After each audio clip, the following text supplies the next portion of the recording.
Pertanyaan yang ketiga, bolehkah saya dan 3 teman saya berdiskusi atau mengkaji sebuah kitab karangan ulama untuk menambah ilmu saya dan teman saya tanpa didampingi oleh orang yang ahli ilmu?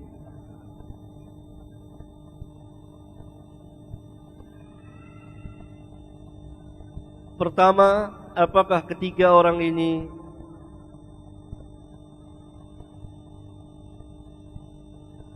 telah mengetahui, memiliki ilmu apa yang mereka sanggup untuk mempelajarinya atau tidak?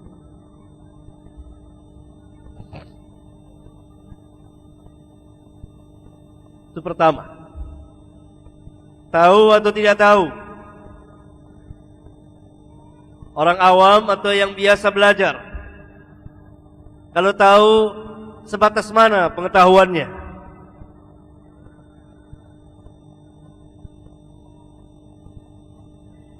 Yang ketiga, kitab apa yang dibaca dan dalam jurusan atau cabang ilmu yang mana?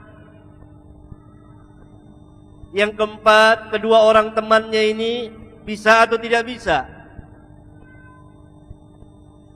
Yang kelima, apakah dia telah memiliki kaidah-kaidah ilmiah sehingga tanpa di hadapan seorang ustaz dia tidak akan menyimpang, tidak akan tersesat? Saya kira masih jauh, sangat jauh sekali.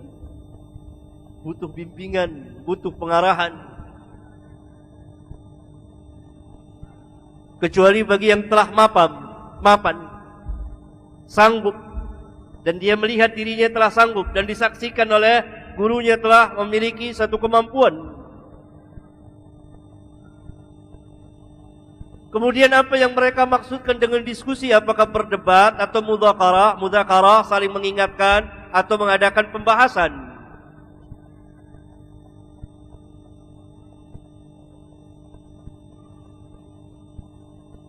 Yang terbaik bagi kaum muslimin secara umum mengetahui pokok-pokok din, ilmu syar'iyyah. Untuk apa? Dia amalkan. As-salah, saum dan lain-lain. Selebih daripada itu, bagi sebagian kaum muslim yang ingin memperdalam, maka dia harus melalui satu tahapan ke tahapan yang lain. Tidak semudah membalikkan telapak tangan. Ilmu harus dipelajari, ilmu harus dituntut, harus berusaha, harus bekerja keras, dan harus memiliki kecerdikan, kepandaian. Dan itu pun didukung oleh kekuatan hati, kekuatan fisik.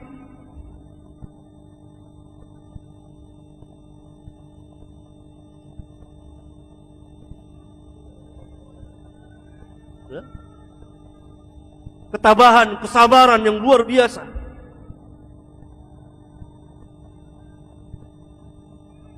Nanti diserahkan kepada Allah. Karena pada hakikatnya Allah Subhanahu wa ta'ala yang akan memberikan ilmu.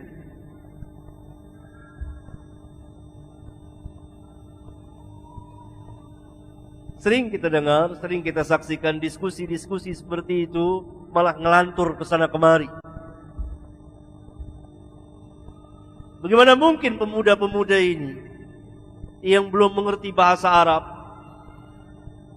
belum mengetahui cabang-cabang yang disiplin ilmu-ilmu dalam Islam, kemudian mereka ajak diskusi, pelajari kitab para ulama.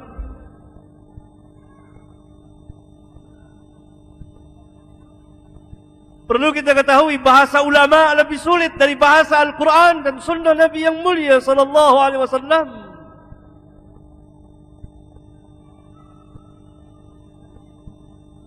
Kalau Al-Quran mukjizat, Allah berikan kemudahan. Dengan sedikit penjelasan orang bisa paham.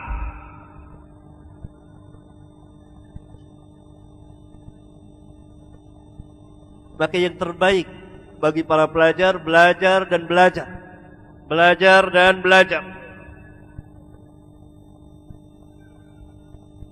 Dan tidak berdiri sendiri kecuali telah mampu dan disaksikan kemampuannya. Mana dalil Abu Bakar Siddiq tampil di hadapan Nabi yang mulia sallallahu alaihi wasallam, mentakbirkan mimpi di bawah pengawasan Nabi sallallahu alaihi wasallam langsung. Ditakbirlah sebuah mimpi oleh Abu Bakar Siddiq. Kata Nabi sallallahu alaihi wasallam, ada yang benar, ada yang salah. Dan para sahabat ridwanullah alaihim jami'an di hadapan Nabi yang mulia sallallahu alaihi wasallam. Kemudian bertahap.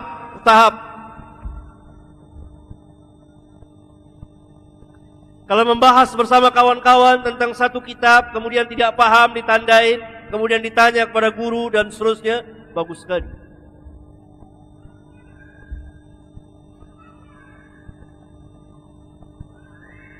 Seringkali sebagian dari kita memberanikan diri, memahami sendiri, lalu mengeluarkan fatwa-fatwa.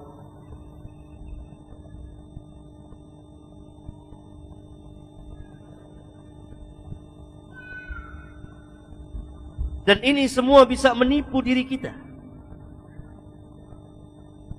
Syaitan akan masuk dan mengangkat kita, sehingga timbul sifat kesombongan, sehingga seolah-olah kita sudah ulama daripada lebih ulama dari ulama barangkali, sudah alim.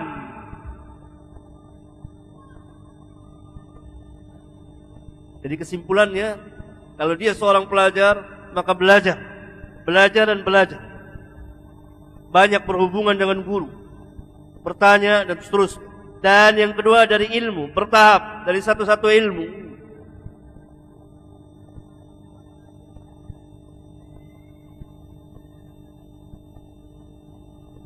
Yang ketiga, dia harus sungguh-sungguh, harus kuat, memiliki kekuatan lahir dan batin.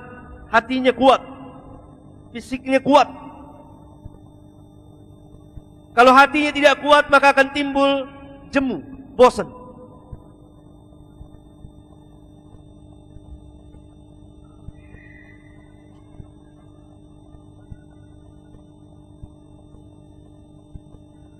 Tentu hati dengan memohon kepada Allah Jalla wa'ala, minta bantuan kepada Allah, berdoa kepada Allah, sebagaimana yang Nabi sallallahu alaihi wasallam ajarkan.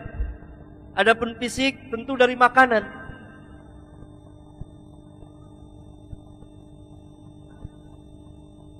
Untuk menyehatkan, menyegarkan, menguatkan otaknya, tentu dari makanan yang bergizi.